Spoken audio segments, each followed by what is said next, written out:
Isang natatagong yaman na may kahanga-hangang tanawin at kapanapanabik na paglalakbay at isang trekking experience na hindi mo malilimutan.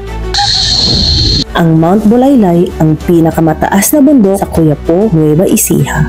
Baguhan ka man o veterano sa pag-akyat, tiyak na mai-enjoy mo ang magandang tanawin ng Mount Bulaylay. Mula sa mga berdeng burol hanggang sa lawak na kagubatan, bawat hakbang ay may hatid na ganda at saya. Dito, pwedeng-pwede kang magmotor o magbisikleta at pwede ka ring maglakad at makikita mo ang mga naggagandahang statue na kanilang unti-unting dinidevelop para mas marami pang turista ang pumunta rito.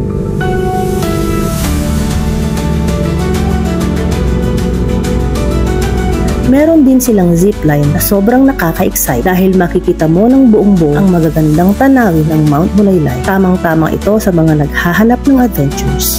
Kapag naabot mo na ang tuktok, sasalubungin ka ng isang nakakamanghang 360-degree view ng Coyapó, Nueva Ecija at ang mga kalapit na bayan. Isang napaka-perpektong lugar para kumuha ng litrato, mag-relax at damhin ang kalikasan. Welcome to Mount Bulaylay!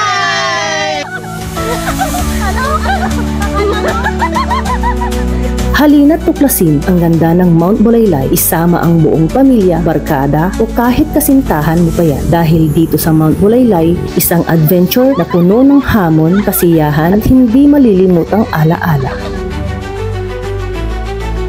Tara na, akyatin na ang Mount Bulaylay. Dito lamang yan sa Barangay Maycaban, Coyapó, Nueva Ecija. Ang ganda ng Pilipinas.